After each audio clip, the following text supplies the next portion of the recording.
தமிழ்நாட்டின் தேர்தல் நாள் பார்த்தீங்கன்னா வருகின்ற ஏப்ரல் 23ஆம் தேதி தேர்தல் நடைபெறும் என்றும் மே 4ஆம் தேதி கவுண்டிங் அண்ட் ரிசல்ட்ஸ் செய்யப்படும் என்றும் தேர்தல் ஆணையத்தால் அறிவிக்கப்பட்டது. தேர்தல் ஆணையத்தால் இன்று 4 மணிக்கு அறிவித்த அடுத்த கணமே பார்த்தீங்கன்னா கோட் ஆஃப் கண்டக்ட் அப்படின்ற ஒரு விஷயத்தை இம்ப்ளிமெண்ட் பண்ண ஆரம்பிச்சிடுவாங்க. அரசாங்கத்துக்கான அனைத்து அதிகாரத்தையும் நிறுத்தி வைக்கப்படும்.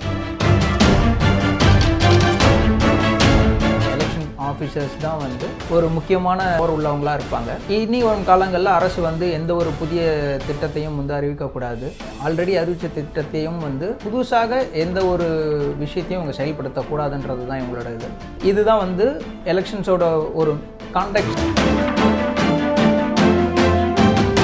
பொதுமக்கள் என்னென்ன தெரிஞ்சுக்கணும் அப்படின்னு பார்த்தீங்கன்னா, எலெக்ஷன் அறிவிச்சு எலெக்ஷன் டேட் வரைக்குமே 50,000க்கு மேலே நம்ம பணத்தை கேரி பண்ணக்கூடாது. மேற்கொண்டு அப்படி நீங்கள் கேரி பண்ணுறீங்க, அது பணம் மட்டும் கிடையாது, நகையாக இருக்கட்டும், வெள்ளி பொருட்களாக இருக்கட்டும், இந்த மாதிரி ஒரு விலை உயர்ந்த பொருட்களை நீங்கள் கேரி பண்ணுறீங்க, ஒரு இடத்துலேருந்து இன்னொரு இடத்துக்கு கொண்டு போகிறீங்க, அந்த டைமில் ஃப்ளைங் ஸ்குவாட்ஸ் உங்களை என்கொயரி பண்ணுறாங்க போகிறாங்கன்னா அதுக்கான ஆவணங்களை வச்சுருந்தீங்கன்னா உங்களை எதுவும் கேட்க மாட்டாங்க.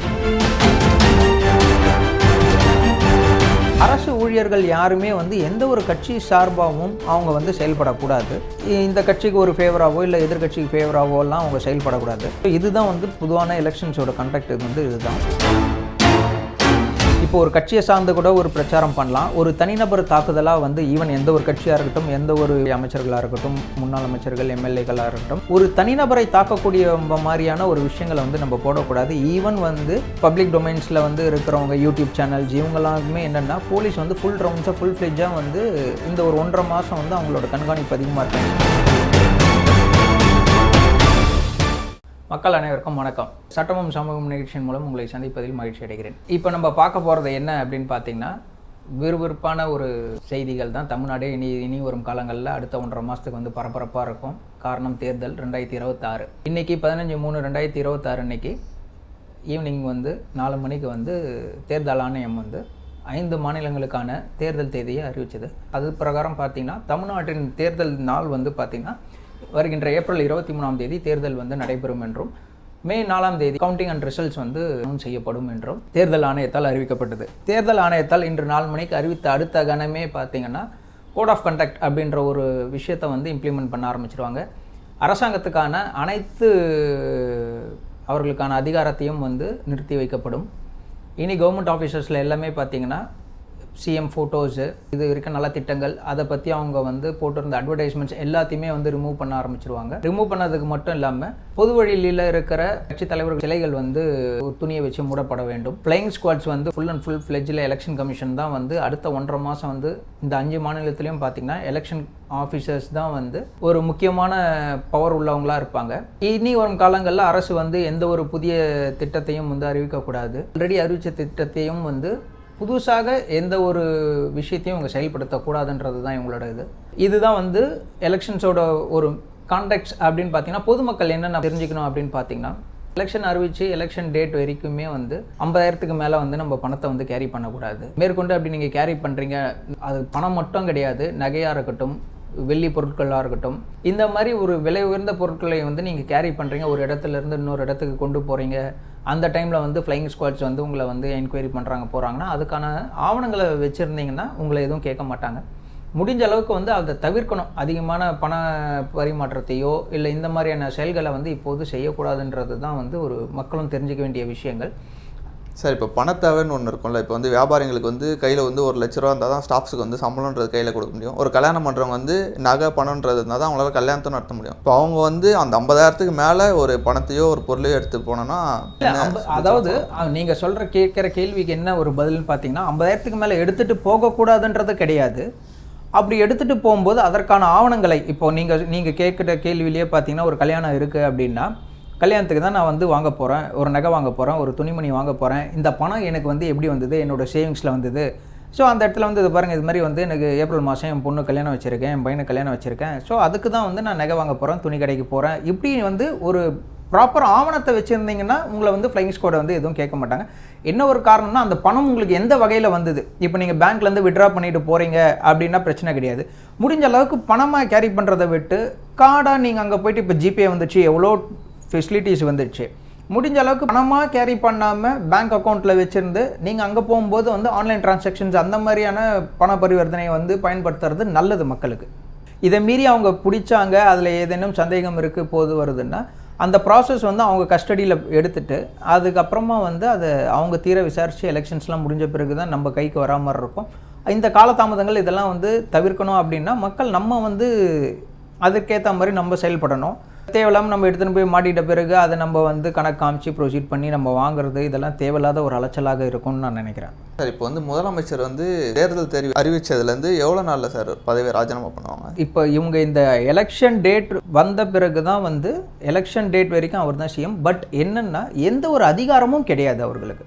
அந்த ஒரு இதுதான் இனி வந்து எந்த ஒரு கவர்மெண்ட் புது அனௌன்ஸ்மெண்ட்லேயோ பேப்பர்ஸ்லேயும் அவங்க வந்து சைன் பண்ண முடியாது. இந்த மாதிரியான விஷயங்கள் தான் அடுத்த ஆட்சி வர வரைக்கும். இப்போ அவர் பார்த்தீங்கன்னா அவர் தான் சிஎம். இப்போ இவங்க வந்து ஏப்ரல் 23 எலெக்ஷன் முடிஞ்சு மே 4 ரிசல்ட் வந்த பிறகு திரும்பி ஆளும் கட்சியே வந்து ஆட்சிக்கு வந்தாலும் அவர்கள் ப்ராப்பராக ரெசிக்னேஷன் பண்ணிட்டு புது கவர்மெண்ட்டை வந்து கவர்னர் கையில் வந்து அப்பாயின்மெண்ட் வாங்கி இவங்க கேபினெட் மினிஸ்டர்னு ஒரு லிஸ்ட்டை கொடுத்து நாங்கள் இந்த தேதியில் வந்து பிரமாணம் எடுத்துக்கிறோம் அப்படின்ற விஷயத்தை வந்து முன் தொடருவாங்க.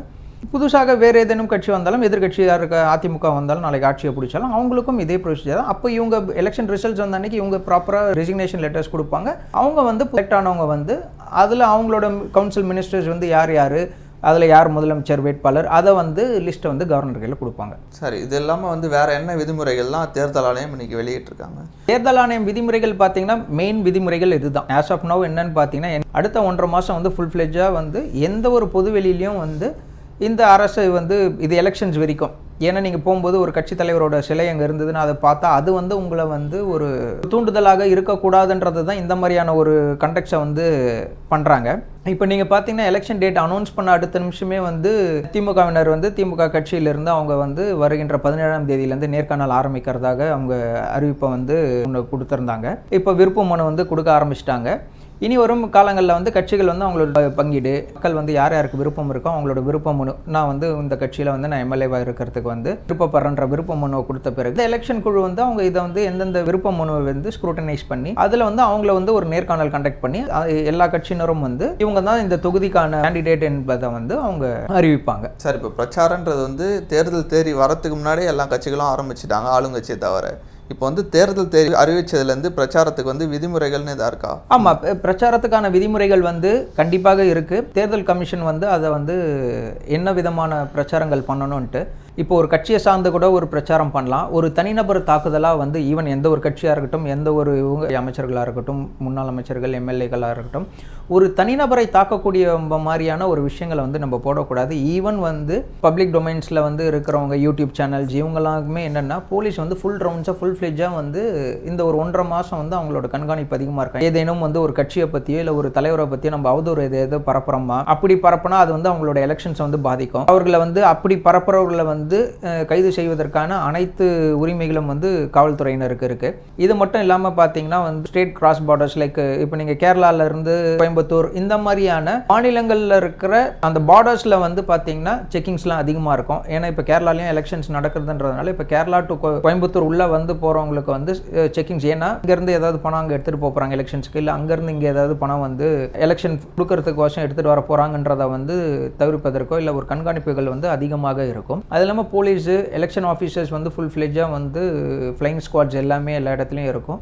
மாவட்டங்களை பொறுத்த வரைக்கும் வந்து மாவட்ட தேர்தல் அதிகாரியாக வந்து ஐஏஎஸ் தான் இருக்காங்க. அவங்க வந்து என்னென்னா அவங்களுக்கான பவர்ஸ் இருக்கும். அரசு ஊழியர்கள் யாருமே வந்து எந்த ஒரு கட்சி சார்பாகவும் அவங்க வந்து செயல்படக்கூடாது. இந்த கட்சிக்கு ஒரு ஃபேவராகவோ இல்லை எதிர்கட்சிக்கு ஃபேவராகவோலாம் அவங்க செயல்படக்கூடாது.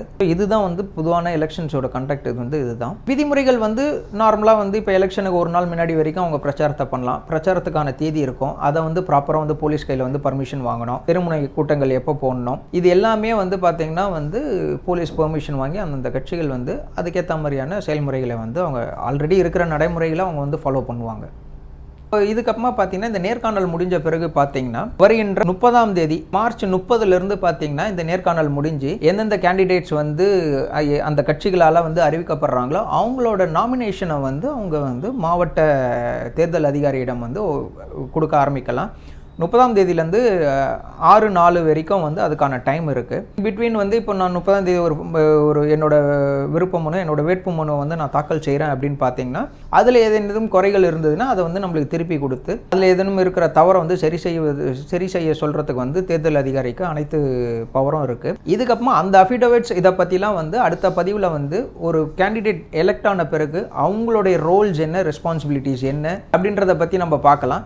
அதனுடைய முக்கியத்துவம் மக்கள் ஃபஸ்ட்டு வந்து தன்னுடைய தொகுதியில் நிற்கக்கூடிய கேண்டிடேட்டை பற்றி முழுசாக தெரிஞ்சுக்கணும்.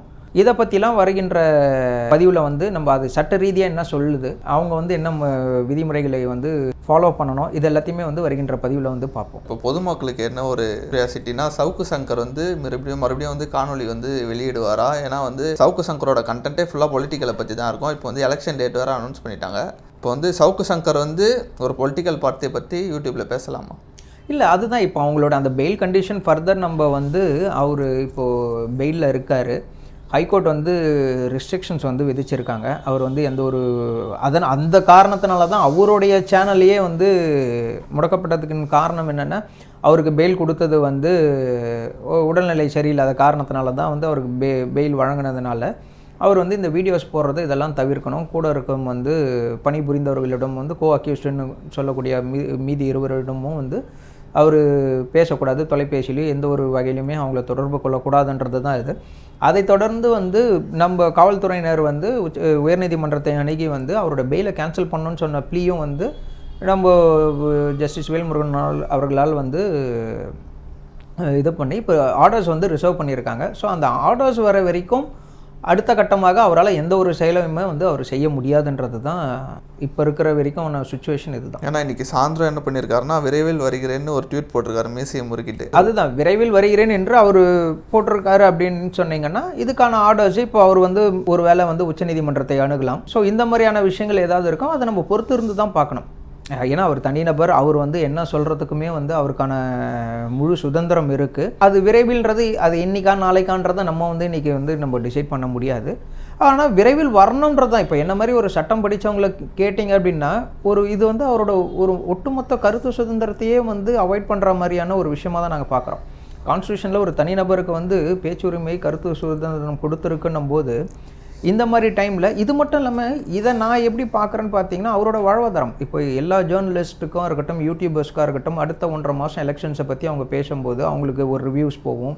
அது மூலிமா யூடியூப்பில் வந்து அவங்களுக்கு ஒரு வருமானம் வரும். அந்த வருமானத்தை வச்சு தான் அவர்களுடைய குடும்பம் வந்து வாழ்வாதாரத்தை வந்து அந்த வருமானத்தை வச்சு தான் நம்பி இருக்கிற சில யூடியூப் சேனல்ஸும் இருக்காங்க.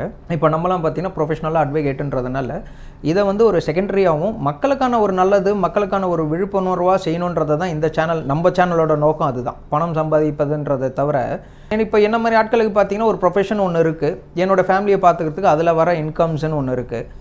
இப்போ இதையே வந்து நான் ஒரு யூடியூப் மட்டும்தான் பண்ணுறேன் அப்படின்னும் போது எனக்கு முழுக்க இந்த யூடியூப்பில் வர வருமானத்தை வச்சு தானே என்னோட குடும்பத்தை வந்து நான் பார்த்த முடியும், இல்லை வந்து பராமரிக்க முடியும். ஸோ இதுதான விஷயம்.